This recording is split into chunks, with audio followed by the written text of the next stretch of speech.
Tonight, I will tell you a story that begins in the narrow alleys of Frankfurt, inside a tiny ghetto where a boy was born into obscurity.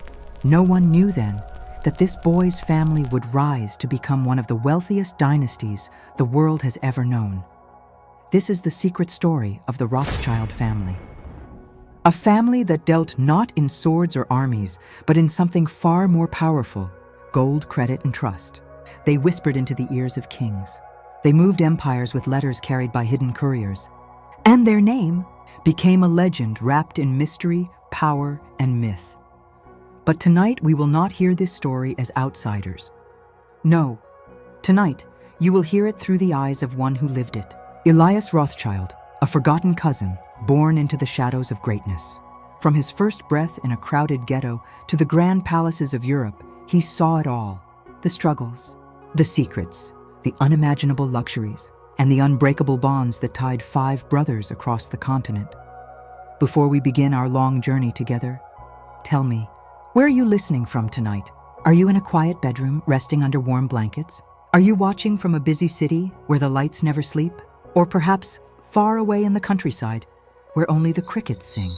Wherever you are, close your eyes, take a breath, and let me guide you into the world of the Rothschilds, a world where fortunes were built, kings were humbled, and history itself was rewritten, all in silence behind closed doors. Frankfurt. The year is 1776. The air is damp and the streets are narrow, no wider than 2 wagons side by side. The Jewish ghetto is crowded, a labyrinth of crooked houses leaning against one another, as though they too are tired of carrying the burdens of history. In one of those dimly lit houses, in a room barely large enough for a bed and a wooden table, a child takes his first breath. His name is Elias Rothschild. He is not the firstborn. He is not the most celebrated. He is, in truth, a cousin, a shadow to the great Rothschild line. But fate has given him eyes that see everything, and a memory that will last a century. As a boy, Elias grows up surrounded by the simple smells of the ghetto: fresh baked bread, leather being stitched, candles burning late into the night.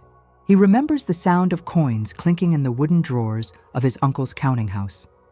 For here in Frankfurt lives Mayor Amschel Rothschild, the patriarch, the man who would teach his children, and Elias, that knowledge and trust are more powerful than swords. Elias often sneaks into his uncle's study, where maps of Europe lie scattered across the table. Little colored pins mark the cities of Vienna, London, Paris, and Naples. At that age, Elias does not yet know what those names will mean, but he senses a great plan forming, something that stretches far beyond the walls of their ghetto. His family is poor in the eyes of princes and dukes, but rich in something else: determination. Mayor Amschel whispers often to the children, "If we cannot enter through the front door of power, we will build our own door." Elias never forgets these words. By day, Elias studies Hebrew scriptures and ancient stories of kings who rose and fell. By night, he watches his older cousins counting coins by candlelight, each coin inspected as if it were a tiny soldier. They whisper about loans, about credit, about letters of exchange. Words Elias does not yet understand, but words that sound like spells. The ghetto is small, but Elias dreams big. When other children play with wooden toys, Elias plays with imaginary castles, building them in his mind not of stone, but of gold. Sometimes, late at night, he presses his ear to the thin wooden walls of Mayor Amschel's house. He hears conversations between the patriarch and visiting merchants. They speak of princes desperate for money, of wars draining treasuries, of opportunities hidden behind every crisis. Elias does not fully grasp the meaning, but he feels a strange excitement. He is witnessing the birth of something enormous. The world outside may see the Rothschilds as nothing more than moneylenders in a cramped Jewish alley. But inside, Elias sees an empire taking root. An empire not of swords, not of crowns, but of trust, letters, and gold coins moving like rivers unseen. And so, as the candles burn low, little Elias drifts to sleep on his straw mattress, dreaming not of fairy tales, but of markets, of maps, of kingdoms yet to be touched. He is too young to know it yet. But one day, he will stand beside his cousins in London, Paris, Vienna, Naples, and Frankfurt itself, watching them spread their influence across the whole of Europe. The child has been born. The ghetto cannot hold him forever, and history is about to change. As the years passed, little Elias began to notice that his childhood was unlike that of other boys in the ghetto. While some children played in the mud-soaked streets, chasing stray dogs or tossing pebbles, Elias's world was filled with something else entirely. Books, coins, and conversations whispered late into the night. His uncle, Mayor Amschel Rothschild, was not just a man who counted coins. He was a teacher, a strategist, a visionary. And though Elias was only a cousin, Meyer treated him like one of his own. Day after day, Elias sat at the wooden table where his uncle would line up coins from different kingdoms. He taught him to recognize them not just by size and weight, but by smell, by the faint sound each coin made when it struck the wood. Elias's small fingers would close around a Prussian thaler, a French livre, an English shilling. And each time, Meyer would say softly, "This is more than metal. This is trust, this is promise, this is power." Elias also learned his numbers, not from school teachers, but from ledgers filled with cramped handwriting, where debts and credits danced like soldiers in formation. He loved the way numbers told stories, of fortunes made, of empires trembling, of kings in need. But Elias's education did not stop there. Every Sabbath he listened to tales from the Torah, of Joseph in Egypt, of Solomon's wisdom, of David facing Goliath. And in those stories, Elias began to see reflections of his own family, outnumbered, underestimated, yet destined for something greater. His older cousins, the 5 sons of Meyer, were already becoming legends in his young eyes. Nathan, sharp-eyed and restless, always speaking of London, the beating heart of trade. James, charming and ambitious, dreaming of Paris with its grand palaces and endless opportunities. Amschel, steady and dutiful, loyal to Frankfurt. Salomon, practical and calculating, destined for Vienna, where emperors listened. Karl, the youngest, quiet yet determined, his fate leading him to Naples. Elias watched them grow, each one preparing to carry the Rothschild name far beyond the ghetto. They practiced languages, they studied markets, they learned the art of silence, when to speak, and more importantly, when not to. But Elias, though not one of the 5, absorbed everything. He was the shadow, the witness, the boy who listened more than he spoke. One memory never left him. It was a cold evening, the candles nearly burnt out, when Meyer gathered all the children around. On the table lay 5 small keys, each one gleaming in the candlelight. Meyer placed a key into each son's hand and said, "You will open doors across Europe. But remember, no door stays open unless you hold it together." Elias, sitting quietly in the corner, felt a pang of longing. He received no key that night, yet in his heart he knew. His role would not be to open a door, but to watch how they opened them and to remember every detail. As Elias entered his teenage years, life in the ghetto began to change. Carriages drawn by fine horses started appearing outside their narrow streets. Merchants of silk and spice came to dine in their modest home. Letters from princes arrived sealed in wax. Elias would carry those letters upstairs, feeling their weight, wondering what royal secrets they contained. Sometimes, he caught his cousins practicing diplomacy in the mirror, bowing, smiling, rehearsing words like "Your Majesty" or "Your Grace." It was strange, almost theatrical. But Elias understood. They were preparing for a stage much bigger than Frankfurt. And yet, for all the grandeur that whispered at their doorstep, the Rothschild home remained disciplined. Meals were modest. Work never stopped. Elias learned that wealth, at least in its early form, did not mean laziness. It meant endless effort, careful planning, and patience that stretched across generations. But still, there were glimpses of wonder. On winter nights, when snow covered the rooftops, Elias would watch through frosted windows as his cousins studied by lamplight, maps of Europe spread before them. Tiny pins marked the capitals: London, Paris, Vienna, Naples.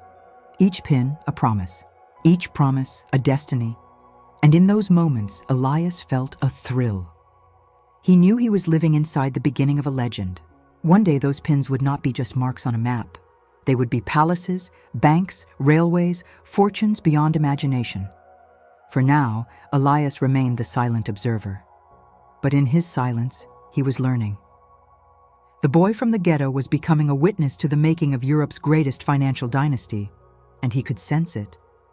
The day was approaching when his cousins would scatter across the continent, each carrying the Rothschild flame.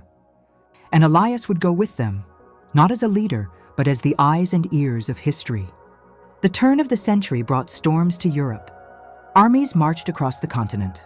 The thunder of cannons echoed from Spain to Austria, and while kings and generals plotted on the battlefield, the Rothschilds were plotting something else entirely, a network of trust, gold, and information that would outlast every war. Elias was a young man now. His childhood in the Frankfurt ghetto had sharpened his ears and his eyes. He could sense shifts in the air, not just the smell of gunpowder drifting from faraway wars, but the subtle movements of power, the trembling of treasuries, the desperation of kings who suddenly found themselves without coin. Meyer Amschel Rothschild, the patriarch, saw it too. War was chaos, but chaos created opportunity. Soldiers fought with muskets and sabers, but armies marched on something far more fragile: money. Without gold, no soldier could be fed, no horse shod, no cannon fired. And the Rothschilds knew how to move gold where others could not. One evening, Elias sat at the wooden table as Meyer spoke in a hushed but firm tone. His 5 sons listened intently. "You will not fight with swords," Meyer said. "You will fight with speed, with trust, with silence. Where kings cannot move, you will move. Where armies are trapped, you will flow. Gold must travel faster than rumor, and you will make it so." Elias felt a shiver. He understood now. This was no longer about coins on a table. This was about empires. Soon the brothers departed. Nathan sailed to London, carrying with him not just gold, but an iron will. James set off to Paris, eager to charm a city of glittering salons. Salomon rode to Vienna, where emperors demanded loans. Karl traveled south to Naples, his quiet resolve hiding a burning ambition. And Amschel, the eldest, remained in Frankfurt, keeping the heart of the family secure. Elias was not sent as a leader, but he was trusted as a courier, a silent shadow. He carried letters sewn into his coat, codes written in tiny script only a Rothschild could decipher. He rode through nights on horseback, slipping past soldiers and bandits, guided only by moonlight and the promise of secrecy. He remembers one ride above all. The roads were slick with rain, the forests alive with whispers. Inside his pocket was a letter from Nathan in London to James in Paris. That letter contained instructions for a gold transfer worth more than some kingdoms. If caught, Elias knew he would disappear without a trace, and yet he rode on, each hoofbeat like the ticking of a great clock counting down Europe's future. The Rothschild system was unlike anything Europe had seen. At a time when news traveled slowly, their couriers moved with astonishing speed. Long before newspapers reported battles, the Rothschilds already knew the outcomes. And with that knowledge, they could act before anyone else. When Napoleon marched, when armies fell, when treaties were signed, the Rothschilds were not surprised. They had built a network that stretched from Frankfurt to London, from Paris to Vienna, from Naples to the heart of every treasury. Elias was one of the silent messengers holding that network together. But it was not only letters and gold. It was innovation. The Rothschilds perfected the art of bonds, government loans that could finance entire wars. Kings who once relied on taxes now relied on the Rothschild signature, and in that signature lay quiet power. Elias, sitting in candlelit studies, often watched his cousins work. He saw Nathan in London, pacing before the great windows of his counting house, betting against markets, seizing opportunities others feared. He saw James, in Paris, hosting grand dinners where ministers, generals, and aristocrats laughed over champagne, all the while knowing their laughter depended on Rothschild credit.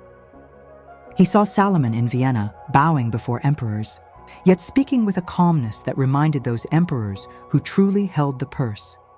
And Elias wondered, how could men born in a ghetto, once mocked and restricted, now hold such sway over crowns and armies? The answer, he realized, was not gold alone. It was trust. The Rothschild promise was ironclad. When they said a debt would be honored, it was. When they said gold would arrive, it did.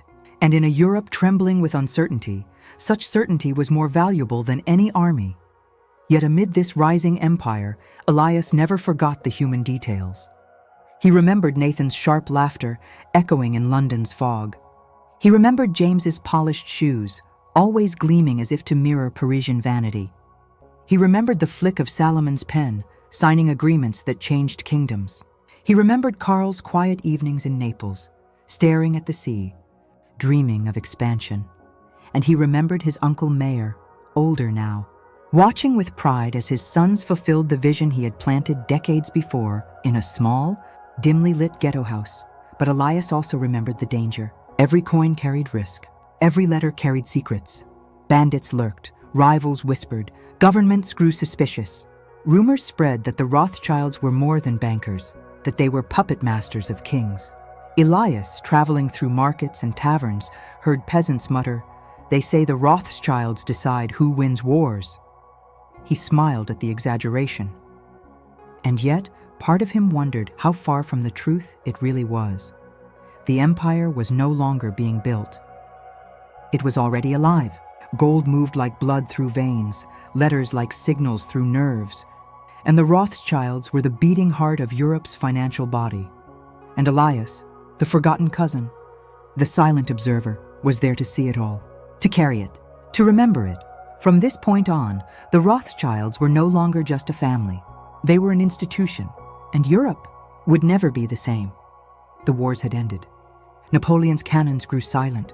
But for the Rothschild family, the true victory had just begun. Across Europe, in every great capital, doors that once remained closed to Jews now opened for the Rothschilds. Palaces, salons, ballrooms, and country estates all began to echo with their name. Elias, still the shadow among his cousins, now walked through a world of unimaginable luxury. He often thought back to the narrow alleys of Frankfurt, the smell of damp wood and candle wax. And then he would look around at marble staircases, golden chandeliers, and banquets where the tables seemed to stretch endlessly. And he could scarcely believe this was the same family. In London, Nathan Rothschild's mansion on St. Swithin's Lane became a fortress of finance by day, and by night a glittering hall of power. Elias remembered one evening vividly. Hundreds of candles glowing in silver holders, their light bouncing off walls lined with oil paintings worth more than entire villages. A private orchestra played Mozart, while lords and ladies sipped wine from crystal glasses. Nathan, once mocked as a boy from the ghetto, now stood shoulder to shoulder with dukes, his laughter carrying above the music. In Paris, James Rothschild went even further. His palace on the Rue Lafitte was spoken of as if it were a royal residence. Elias saw fountains in the garden where swans glided under moonlight. He dined beneath ceilings painted with mythic scenes of gods and angels. He saw carriages arrive, their wheels gilded, carrying duchesses in gowns of silk that shimmered like water. At James's table, the food was not meals, but spectacles. Roasted peacocks, towers of sugared fruit, wines so rare they seemed like liquid jewels. And yet, James was never careless. Every guest at his table was a thread in the vast web of influence. Ministers, generals, artists, bankers, even kings, all dined under his roof and all left owing something to the Rothschild name. Vienna offered a different flavor. Salomon Rothschild's residence near the imperial palace was less flamboyant, but no less grand. Elias remembered polished floors where his reflection followed him, and libraries where entire walls were covered in books bound in leather and gold. There, Salomon would host evenings of conversation, where philosophers and princes debated under the glow of chandeliers. But perhaps it was in Naples, under Karl Rothschild, that Elias saw the most curious indulgences. Karl had a love for the exotic. His gardens contained plants brought from across the seas, and Elias once walked through groves where orange trees grew beside palms and peacocks roamed freely. At one banquet, Karl surprised his guests by unveiling a private menagerie. Rare birds from Africa, a pair of gazelles, and even, it was whispered, a young lion cub gifted by a traveling noble. Elias often felt like a dreamer wandering through these worlds. He, who once counted pennies under dim candlelight, now strolled through halls where gold leaf decorated every doorframe. He saw women in gowns threaded with diamonds, men in suits woven from the finest fabrics of Italy and England. Even their horses wore saddles inlaid with silver. But what struck him most was not only the wealth, but the ease with which it was displayed.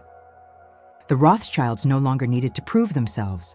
Their palaces, their collections of art, their private orchestras, all were simply natural extensions of their power. One evening, Elias overheard a guest whisper, "This family lives like kings, but they are not kings."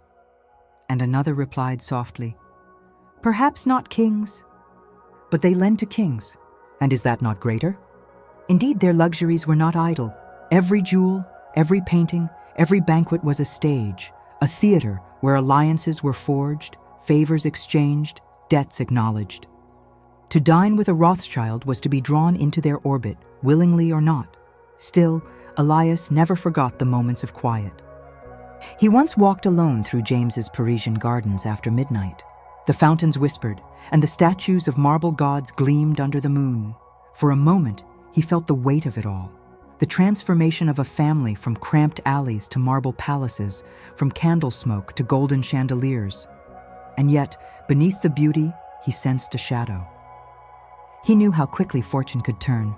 He remembered the bandits on the roads, the soldiers demanding gold, the whispers of conspiracy in the taverns. Luxury was not the end of the story. It was only another chapter, another mask worn by power. But oh, what a mask it was. In their homes, Elias saw imported carpets from Persia, porcelain from China, violins crafted by Stradivari himself.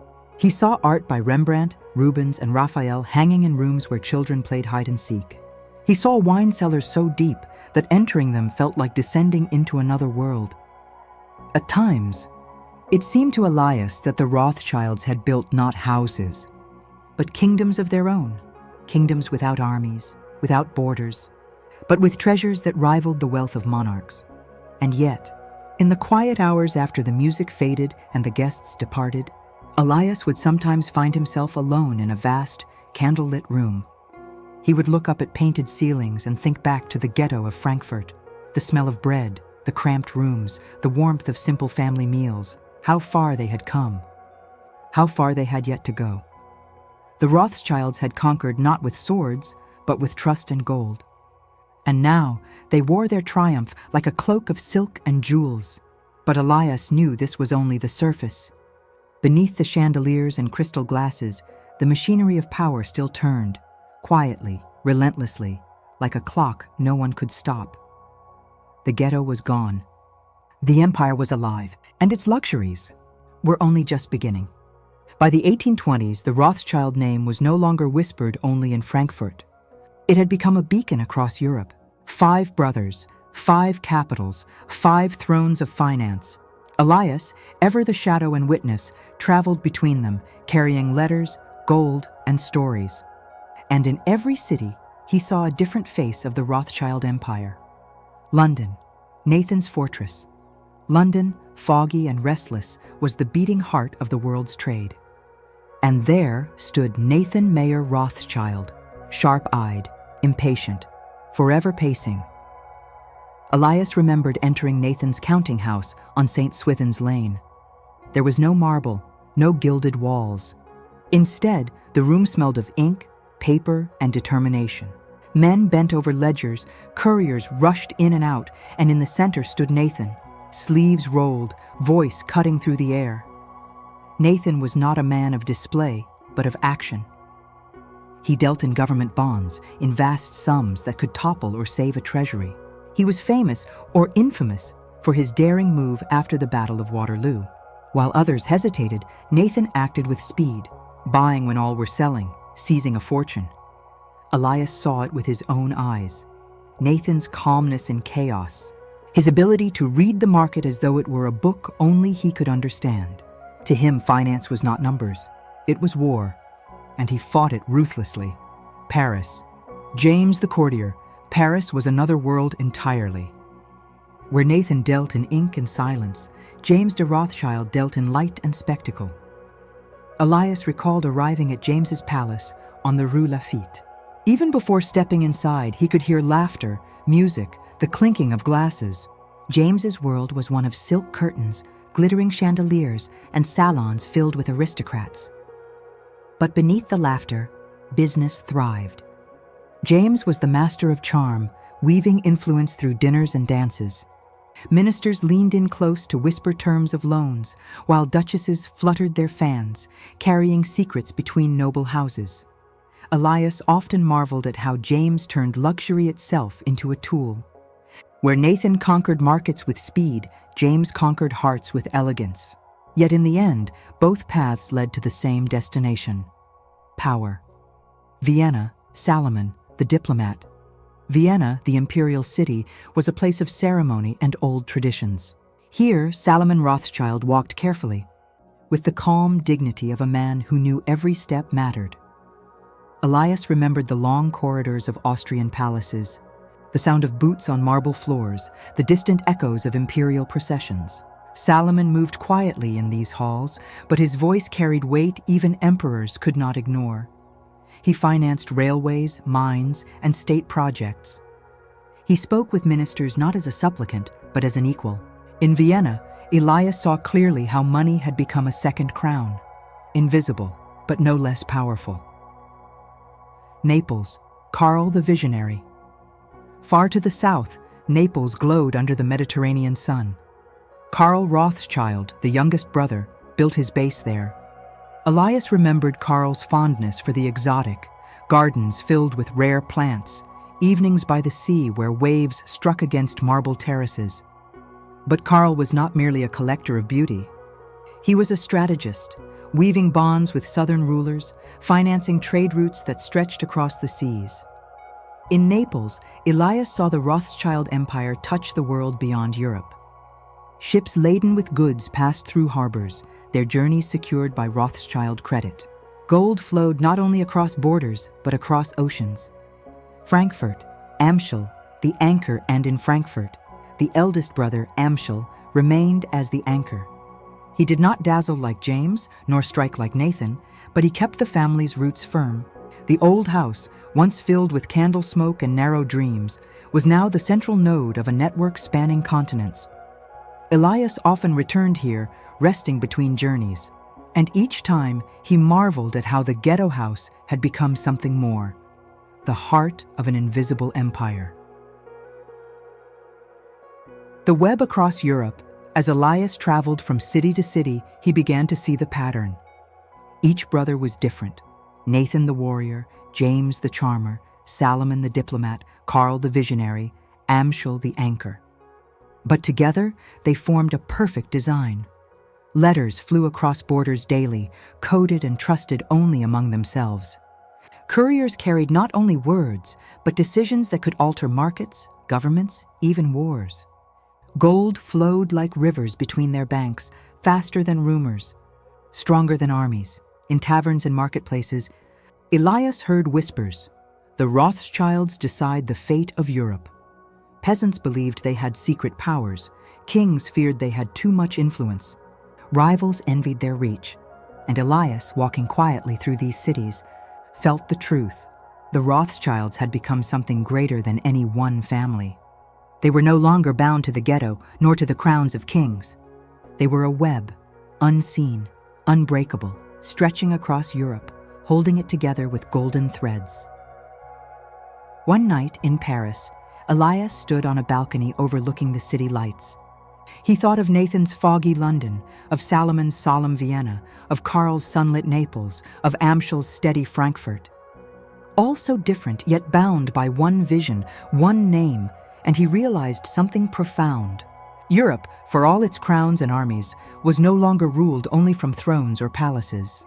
It was ruled in part from counting houses, from letters sealed in wax, from promises signed with the name Rothschild. The ghetto had vanished into memory. The empire was here, and Elias was the only one who had seen it grow in every city, in every form.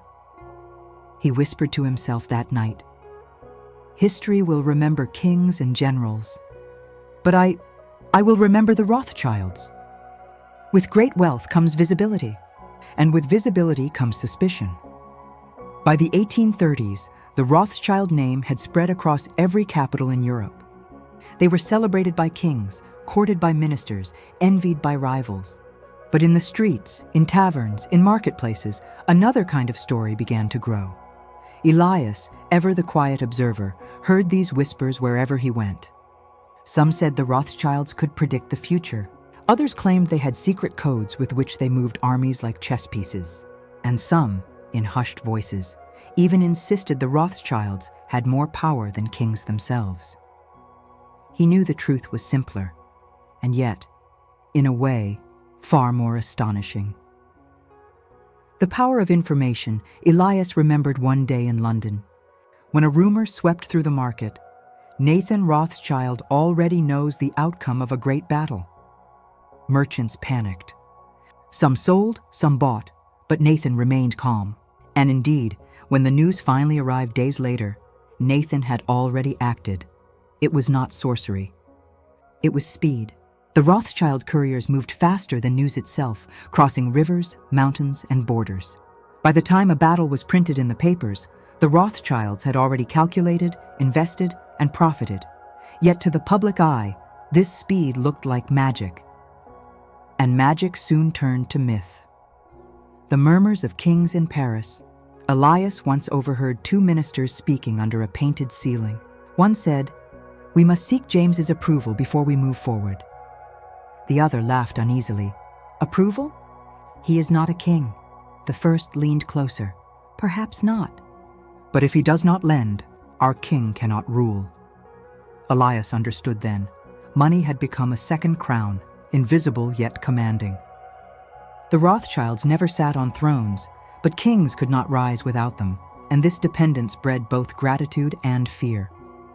Monarchs bowed politely in public, yet in private they worried.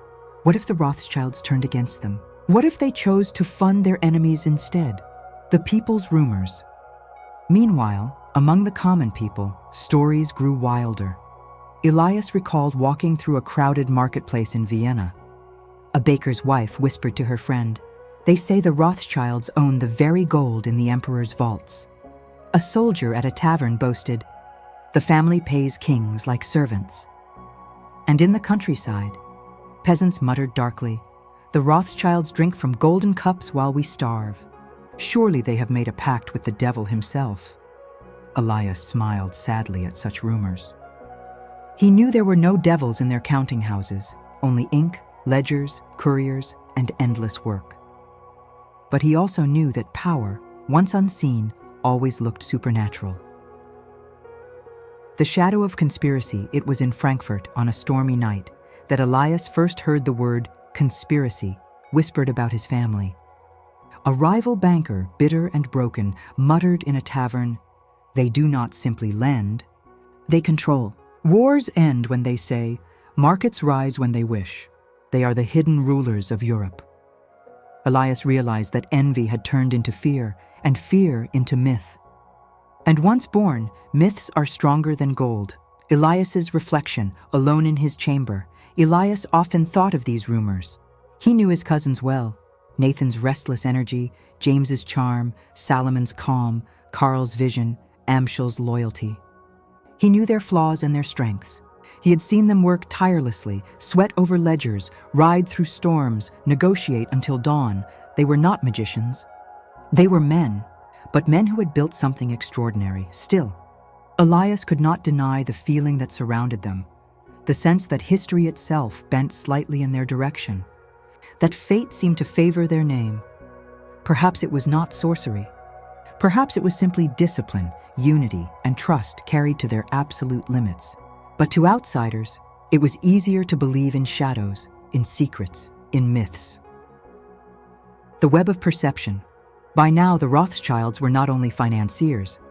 They were legends, half admired, half feared. And Elias realized something important. Perception itself was power. If people believed the Rothschilds could not fail, then they would not fail. If kings believed the Rothschilds were indispensable, then they became indispensable. If rivals whispered that the Rothschilds controlled the world, then, in some ways, they already did. If only because everyone acted as if it were true. And so, the myth became part of the empire. Invisible, unmeasurable, yet as real as the gold in their vaults. One night in Paris, standing in James's candlelit ballroom, Elias listened to the music fading and the last guests departing. He walked slowly across the marble floor, his reflection trailing him, and he whispered to himself, "History is not only what men do. It is what others believe they can do, and perhaps that is the Rothschilds' greatest wealth of all." The years had passed, the wars had ended, the great banquets had faded into memory, the letters had yellowed, the coins had changed faces, and Elias Rothschild, once a boy in a ghetto, once a courier riding through storms, once a shadow in grand palaces, was now an old man. He sat by his fire in Frankfurt, the city of his birth. Outside, the alleys had changed.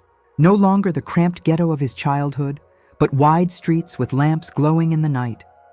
The world had moved forward, and so had his family. Elias held in his hands a worn notebook, his own diary of a lifetime. Its pages carried stories no history book would ever tell. He remembered Nathan in London, fierce, restless, unyielding, conquering markets with speed and daring. He remembered James in Paris, charming, dazzling, turning banquets into battlefields of influence. He remembered Salomon in Vienna, calm, deliberate, making emperors lean toward him. He remembered Karl in Naples, gazing at the sea, dreaming of horizons yet unseen. And he remembered Amschel in Frankfurt, the quiet anchor, keeping the family grounded. Each brother had built a fortress, and together they had formed an empire. Elias had seen them at their tables, at their desks, on horseback, in candlelight, in laughter, in silence. He had seen them not as legends, but as men, and yet, legends they had become. The weight of memory, as Elias grew older, he heard the myths multiply. People said the Rothschilds controlled all of Europe. People said they chose the winners of wars, the rise of kings, the fall of nations. People said their vaults held secrets greater than crowns. Elias smiled at these tales. He knew the truth, that their strength was built not on magic, but on unity, discipline, and trust. But he also knew something else. In history, truth and myth often become the same. Perhaps it no longer mattered what was real. What mattered was what people believed, and people believed the Rothschilds to be unshakable. The legacy Elias's eyes often wandered to the window where children played in the streets. He wondered, would they know what his family had done? Would they understand how a poor man in a Frankfurt ghetto had planted seeds that grew into palaces and railways, into treasures and influence that spanned continents? Perhaps not. Perhaps history would forget the details. But Elias knew the legacy was already woven into the fabric of Europe. Railways, banks, schools, charities, industries, all bore the invisible mark of his family. Kings came and went, empires rose and fell, but the quiet machinery of finance, the invisible threads of trust and credit, endured. And so, in a way, the Rothschilds had achieved something greater than power. They had achieved permanence. The final reflection, on his last evening, Elias wrote one final line in his diary. "I was the shadow that saw it all. I was not the master, nor the prince, nor the king. I was the witness. And I tell you this, history is not only written in battles and crowns. It is written in letters carried across storms, in gold weighed by candlelight, in promises kept between men who trusted one another. That is the true empire. That is the Rothschild name." He closed the book, set it gently on the table, and leaned back in his chair. The fire crackled softly. Outside, the night stretched silent and endless, and with a faint smile, Elias whispered, "The ghetto is gone. The empire remains, and I have seen it all.